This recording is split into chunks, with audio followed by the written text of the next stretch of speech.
É uma honra e uma alegria poder falar, ainda mais inaugurando as atividades do auditório. Você quer saber dessa novidade?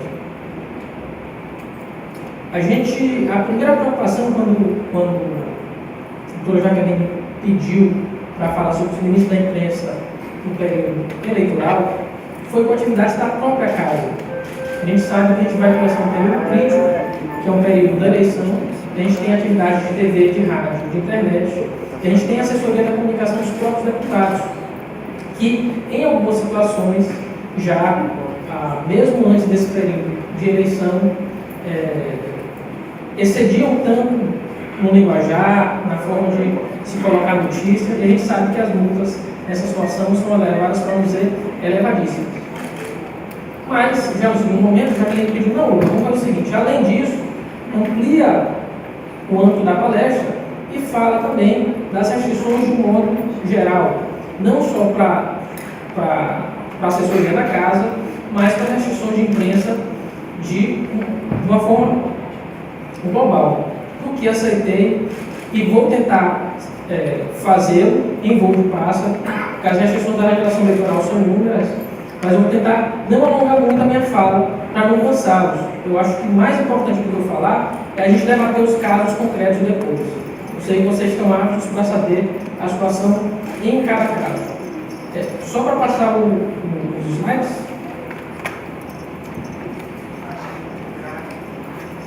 Isso. Então, antes de falar exatamente da imprensa, só para a gente poder entender o que se designa por propaganda. Qual é a diferença entre atividade de imprensa, atividade de informar e atividade de propaganda eleitoral? Hoje, o conceito de propaganda para a justiça eleitoral é um conceito muito amplo, muito vasto. Se entende hoje que qualquer atividade que aconteça no período que seja antecedente a 6 de julho, que é quando se permite propaganda eleitoral, mesmo que de forma dissimulada, que leve ao conhecimento geral que aquela pessoa é o melhor candidato ou é alguém que pode ser votado, qualquer atividade nesse sentido, ela pode ser considerada propaganda eleitoral antecipada. A punição para propaganda eleitoral antecipada, a princípio, é uma multa que vai variar de 5 a 25 mil reais ou o custo equivalente da propaganda. Então, vejam só vocês, qualquer atividade que leve ao conhecimento que aquela pessoa é a mais qualificada para receber o voto. Toda vez surge a dúvida, mas vem cá, eu posso colocar um outdoor, por exemplo, o deputado parabenizando a cidade pelo seu aniversário, eu posso colocar um apoio cultural na camisa de João Abadá, eu posso colocar uma mensagem no jornal do deputado falando que foi aprovado o projeto de lei. Há uma diferença tênue entre a propaganda antecipada, tá, e a divulgação de atos de ofício do parlamentar. Pode passar o slide?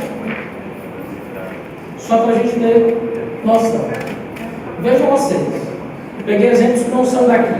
Feliz Natal, boas festas, muita paz sobre o sol. João Bonfim. É um exemplo típico do que a Justiça Eleitoral tem entendido que não configura propaganda eleitoral. Então é possível, desde que seja apenas atos de divulgação da própria atividade parlamentar, então, tanto faz isso, ou ser uma mensagem de felicitação pelo Dia das Mães, de ser uma mensagem pela aprovação de um projeto de lei. Aqui a deputada Helena, que nos honra, quanta honra de poder tê-la na plateia. Ela já enfrentou isso. Quero divulgar que o projeto de lei, deputado, foi aprovado, um projeto de lei relevante para a sociedade, eu quero que a sociedade conheça que ele foi aprovado. Eu posso colocar um outdoor com essa situação. Mas, vejam só vocês. Pode passar, por favor. Olha esse segundo outdoor. Por uma Bahia e um Brasil cada vez mais fortes em 2012. Pinheiro, senador da Nova Bahia. Esse outdoor específico foi considerado propaganda antecipada pelo TRE da Bahia. Do mesmo modo que o anterior, o que ele fazia? Felicitava a cidade por um ano novo. Mas nesse caso, em vez de só desejar Feliz Natal, Feliz Ano Novo, ele já deixava a quem o lia antever que não era só ele queria uma Bahia e um Brasil mais fortes, é que o próprio Walter Pinheiro, senador da Bahia, levaria a uma Bahia e um Brasil cada vez mais fortes em 2012. Então, notem vocês que é muito singelo e muito tênue, mesmo para a justiça eleitoral, para se saber em que situações nós temos propaganda, em que situações nós temos divulgação do ato parlamentar. Esse é o cuidado que se tem que ter. Isso só é visto em cada caso concreto. Em cada caso concreto. Mas é essa dificuldade que vocês também vão enfrentar na divulgação, por exemplo, das assessorias. O jornal do parlamentar, que não busque apenas informar, mas tente colocá-lo como o mais preparado, o mais apto a receber a votação da sociedade, já é um jornal que vai trazer problemas para o parlamentar, porque ele vai ser considerado propaganda antecipada. Não há problema, mesmo nesse período agora, eu fazer a divulgação dos atos do parlamentar. Foi aprovado o projeto de lei, ele esteve em determinada reunião, teve nessa situação ou naquela. Há outros jornais, contudo, que se transformam de jornais em mero panfleto de divulgação da futura candidatura. São 10 páginas e são 40 fotos do parlamentar.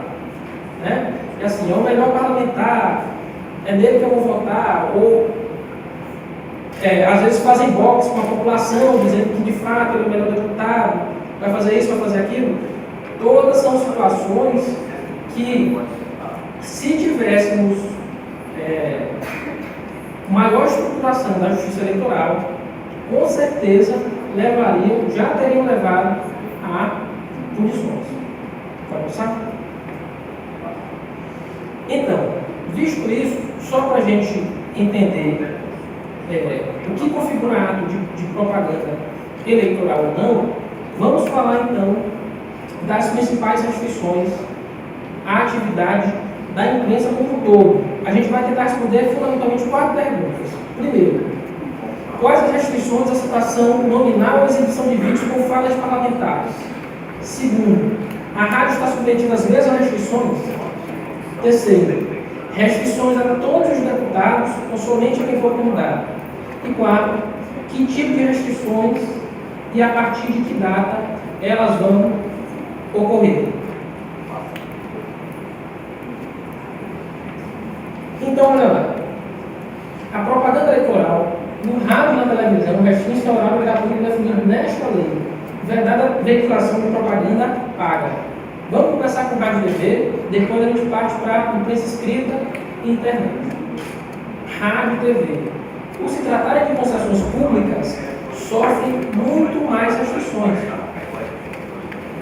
A gente tem que pensar sempre que a rádio e a TV, elas são o braço do Estado. Então o Estado, ele se autolimita nesse período eleitoral a fim de não dar situação melhor ou pior para determinados candidatos. Então vejam só, a partir de 1º de julho do ano da eleição, é o artigo 45 da Lei 9.504. Esse artigo 45 tem que ser quase um mantra a quem trabalha com rádio e televisão, para sempre estar olhando. Por quê? Porque a multa mínima dele, é 20 mil FII. 20 mil. Hoje isso aí vai dar algo em torno de 23 a 24 mil reais. Até 50 mil FII, que já vai dar algo em torno de quase 60 mil reais. A multa pode ser aplicada tanto para a emissora, quanto para a geradora, quanto para o repórter. Né? Então todo mundo pode ser réu nas ações eleitorais. Há muitas situações de eleições passadas do TRE, que essas multas são multas enormes, elas viram dívidas tributárias posteriormente, a Fazenda vai executar. Então, eu conheço radialista, por exemplo, que tem dívida de 100, 150 mil reais para recolher na Fazenda Nacional em decorrência de multas que ele levou na sua atividade de radialista. Então, pois bem, vamos para a primeira restrição. Transmitir, ainda que sob a forma de entrevista jornalística, imagem de realização de pesquisa ou qualquer outro tipo de consulta popular de natureza eleitoral em que seja possível identificar o entrevistado ou em que haja manipulação de dados. O que é isso? Não é possível, no período da eleição, se fazer alguns tipos de reportagem. Aquela reportagem que se chegava na rua e pergunta: você vai votar em quem? Ah, vou votar em fulano de tal, e mostra a imagem da pessoa. Esse tipo de reportagem, ela é proibida. Ela é proibida não só para as emissoras de rádio e TV, mas também para os próprios partidos políticos. No período das eleições, as coligações não podem fazer, por exemplo, spot de programa eleitoral com isso. Ah, você vai votar em quem? Eu vou votar em fulano, eu vou votar em Beltrano. Para não se passar a percepção, por exemplo, de que um candidato que não tem voto, eu pego só o eleitorado que interessa a ele, aquilo ali não tem nenhum dado científico, e digo que ele vai ter a maior população, que está virando o jogo, ou que ele vai ter mais votos. Esse tipo de reportagem é terminantemente proibida. Programas humorísticos que façam a ridicularização ou façam piadas com os candidatos, ela permanece válida no período da eleição, com um cuidado. Ah, então quer dizer que uma emissora pode, por exemplo, escolher um candidato e fazer crítica só dele? Não. Na decisão, o Supremo deixou claro que é possível que o faça, mas eventuais abusos serão identificados caso a caso. Então é possível, por exemplo, que a gente identifique numa determinada emissora que ela só ridiculariza o candidato X e faz aquilo não como um programa de humor, mas como uma tentativa de diminuir os votos do candidato. A gente, por exemplo, tem programa de rádio que faz imitação de candidato. O Lula sempre foi alguém sempre imitado em programa de rádio. O Silvio Santos, quando foi candidato, também. Isso continua sendo possível, mas sempre há de se verificar em cada situação concreta se há ou não há abuso. Mas mais importante que o inciso segundo foi o inciso terceiro, que a gente chamava da antiga lei da mordaça na imprensa. Por quê? Era proibido veicular propaganda política ou difundir opinião favorável ou contrária a candidato, partido ou coligação. O que era isso? Quando o Supremo julgou a ADIM do humor, ele julgou também a ADIM em relação ao inciso terceiro. E isso foi importante para a imprensa. Desde 2010 até 2010, a imprensa sequer podia fazer comentários sobre a matéria, sobre uma matéria, por exemplo. Hoje não. O Supremo considerou que a expressão difundir opinião favorável ou contrária, ela é inconstitucional por ferir o direito de liberdade de expressão. A imprensa é livre, inclusive para criticar ou elogiar determinadas candidaturas. Obviamente que se vai verificar em cada caso concreto se a crítica ou o elogio descambou para a campanha eleitoral. Mas hoje não há mais a proibição que havia até as eleições de 2010 de emitir qualquer tipo de opinião. É o caso do âncora no jornal, que depois de passar a matéria, faz uma crítica, por exemplo, uma situação A ou B. Isso ainda não foi assimilado. É curioso. Nas eleições de 2012, a gente ainda viu no comportamento do rádio e da televisão o mesmo comportamento de antes de 2010. Quando chega o período eleitoral, a partir de 1º de julho, todo mundo se cala, com medo da multa, que de fato é muito elevada. Todo mundo fica com medo de fazer crítica, ou mesmo de elogiar. Isso é possível. Hoje, isso é plenamente possível. É lícito, é o exercício da liberdade de expressão. Na última eleição, nós tivemos, 8, 9 candidatos a presidente. É muita gente para que a gente queira que o Jornal Nacional tenha sempre matéria tratando dos 9 candidatos. O TSE garantiu, então, olha, a pauta será a depender da relevância do candidato. Se o candidato não produz fatos relevantes, a imprensa tem liberdade para não noticiá-lo. Isso não é dizer que a gente pode excluí-lo de uma vez, mas dizer que não é todo dia que ele vai aparecer no noticiário. Então, essa ideia de não dar tratamento privilegiado a candidato, partido ou coligação é no sentido de no noticiário, do rádio e da TV, na medida do possível, se tentar um dever de igualdade, de igualar as candidaturas. Inciso 5º é direcionado para a Globo, veicular ou divulgar filmes, novelas, minisséries ou qualquer outro programa com alusão ou crítica a candidato ou partido político, mesmo que dissimuladamente, exceto programas jornalísticos ou debates políticos. Então, nesse período, a gente não vai poder ter nem filme, nem novela, nem minissérie.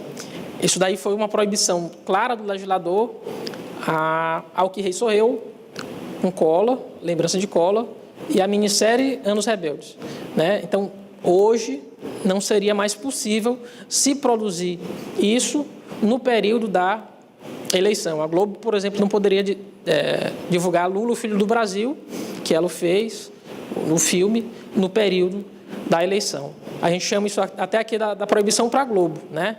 É o medo que os candidatos têm ainda das consequências de ter sua imagem coladas à novela, à minissérie, que pode tanto exaltar quanto derrubar a imagem dos possíveis candidatos. Então, essas são as restrições, mas... Pode passar o slide? Essas são as restrições mais fortes a rádio e TV. São as proibições mais rígidas, tanto à rádio quanto à televisão. E ainda divulgar nome de programa que se refira a candidato. Por exemplo, se a pessoa que é apresentadora de programa tem um programa com o nome dele, esse programa vai ter que ser seu nome mudado, né? O nome do programa, mesmo do candidato, fica proibida a sua divulgação, sob pena de cancelamento do registro do candidato. Então, ainda é uma pena mais grave. Então, todo mundo que for aí da mídia, que queira se candidatar, que tenha um programa com seu nome, o programa vai ter de mudar de nome nesse período eleitoral. Pode passar. Certo. E aí, importante dizer, essas restrições ao rádio e à TV se aplicam, inclusive, aos canais de televisões das Assembleia Legislativa. Todas essas restrições se aplicam também à TV Assembleia. Então, o cuidado que a gente tem de ter, inclusive nesse período da eleição, de divulgar esse material de propaganda. Pode passar. Pode passar o slide. Isso. Rádio e TV, vamos para a internet. Propaganda na internet. Qual é a preocupação, principalmente a quem tem blog? Proíbe-se qualquer tipo de propaganda eleitoral paga na internet. Não é possível haver pagamento por propaganda eleitoral na internet. Se houver qualquer tipo de divulgação de quem quer que seja, essa divulgação tem de ocorrer de maneira gratuita. Nas eleições de 2012, teve gente correndo perigo, que colocava banner nos seus blogs, banner do candidato. Isso é um risco, tanto para o candidato quanto para o blogueiro que o faz. Propaganda eleitoral na internet, ela é sempre gratuita e ela é proibida em sites de pessoas jurídicas, com ou sem fins lucrativos, e também em sites oficiais. Não podemos ter, no período de campanha eleitoral, propaganda de candidatos. Então, vejam vocês, no site da Assembleia Legislativa, mesmo durante o período das eleições, nós não podemos ter configuração de propaganda eleitoral, principalmente para as assessorias. A atividade da Assembleia, nesse ponto, portanto, limita-se à divulgação de atos parlamentares, a atos de ofício. Em algumas situações, tem assim, deputado participa de reunião com fulano e beltrano, deputado participa de reunião com lideranças não sei onde, deputado faz cavalgada não sei aonde, deputado participa de churrasco com não sei quem. Esse tipo de notícia que a gente sabe que faz parte da atividade parlamentar, mas exorbita a função do parlamento, que, na verdade, a gente sabe que o intuito é exaltar, né, de mostrar lá a foto do deputado com a liderança, ou dizer que ele está com a liderança. Esse tipo de notícia é complicado da gente colocar no site da Assembleia. É melhor evitar, é melhor de todo modo evitar. O que é permitido nesse período é o quê? Se noticiar os debates que há no parlamento, o projeto de lei que foi proposto, a reunião da comissão que aconteceu, uma CPI, teve a reunião da CPI, teve o debate, teve isso, e isso é plenamente possível. Mas o que exorbita, a reunião com a liderança, a caminhada que se participou, o ato não sei onde, isso daí a gente já está proibido, a gente vai ter restrição, tanto para o deputado quanto para a própria Assembleia. Pode passar. Condutas vedadas aos agentes públicos em ano eleitoral. E aí, esse é um ponto específico que eu falo para casa, para restrição.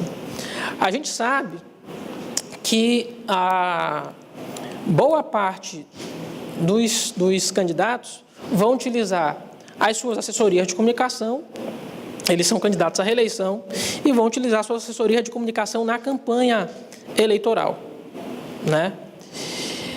Cuidado. Por quê? O artigo 73 da 9.504, ele traz uma série de condutas que são proibidas em ano eleitoral.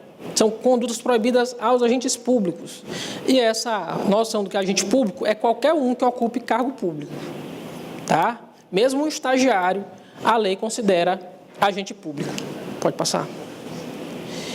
E há uma série de penalidades, que vai de multa de 5 a 106 mil reais, até a cassação do registro ou do diploma do candidato, passando, inclusive, a se considerar, em alguns casos, ato de improbidade administrativa. Então, a gente pode ter, a depender do ato, consequências seríssimas para o servidor, para o candidato e para o próprio candidato. Se vocês quiserem, depois, esses slides estão livres, viu? Para ser fornecidos. Então, vamos passar. Fica proibido em relação ao servidor público, ceder servidor público ou empregado, ou usar de seus serviços para comitê de campanha eleitoral de candidato, durante o horário de expediente normal, salvo se o servidor ou empregado estiver licenciado.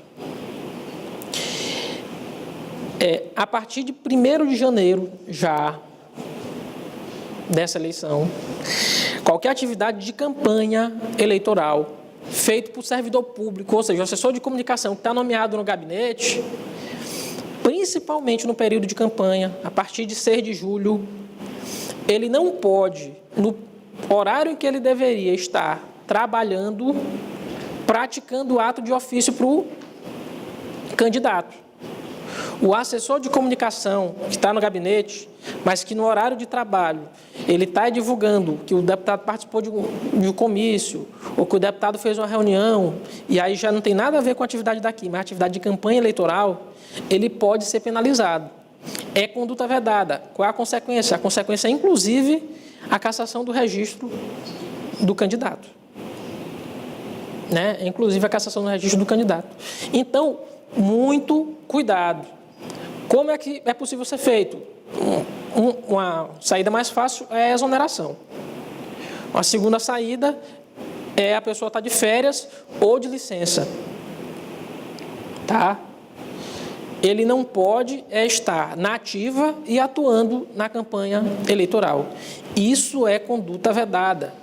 E, às vezes, até por desconhecimento, se comete esse erro e é possível o candidato ser duramente penalizado, mas às vezes ele não está nem sabendo.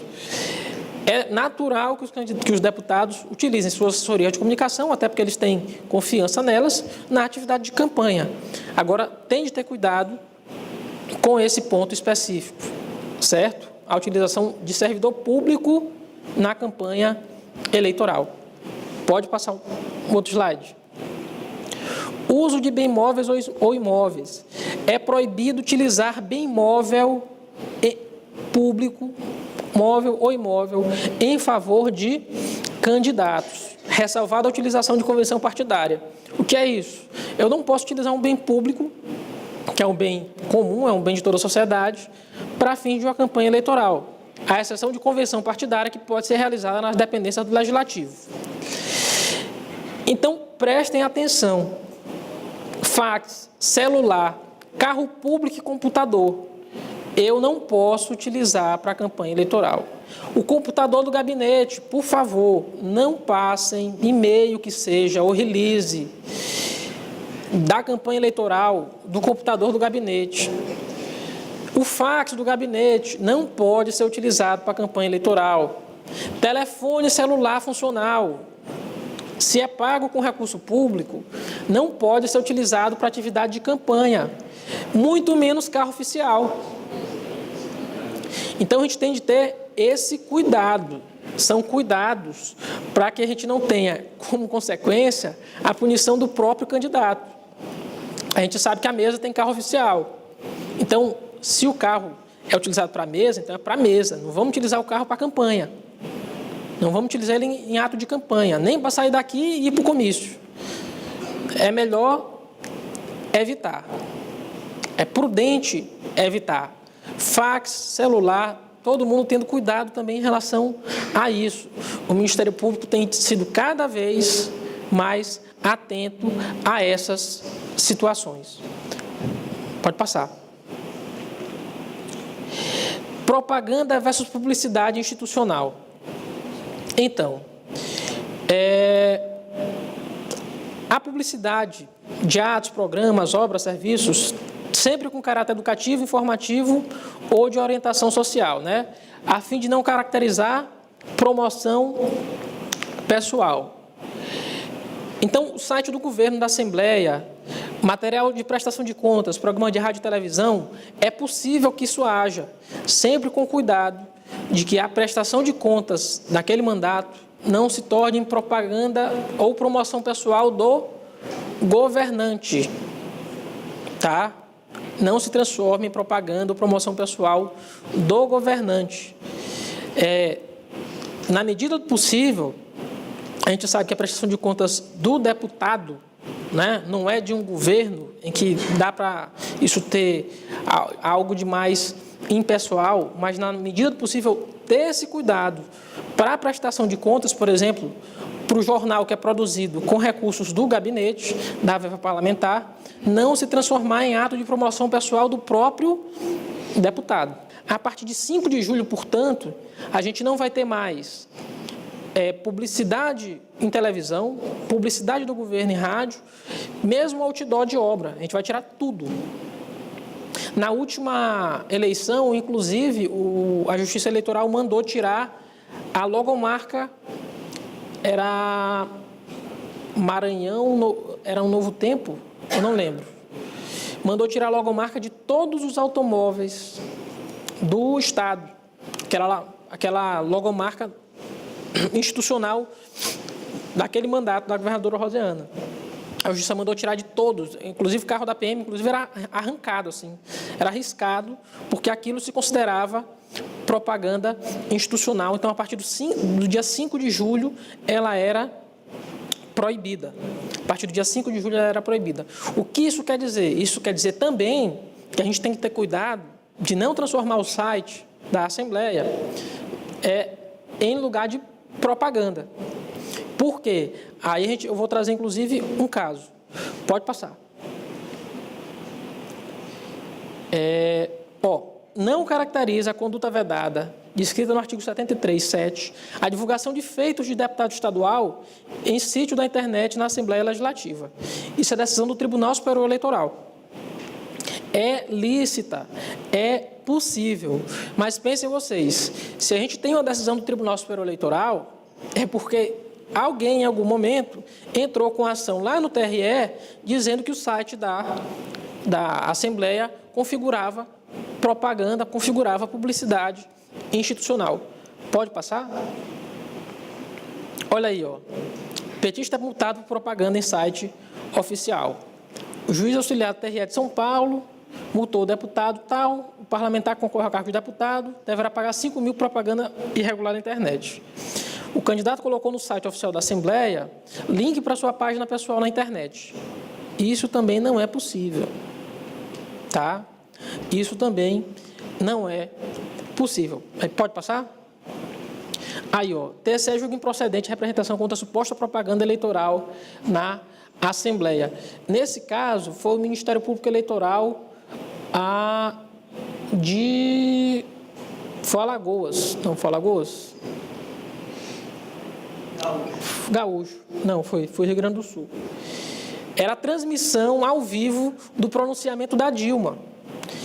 E no pronunciamento, ela se exacerbou, né? E pediu voto.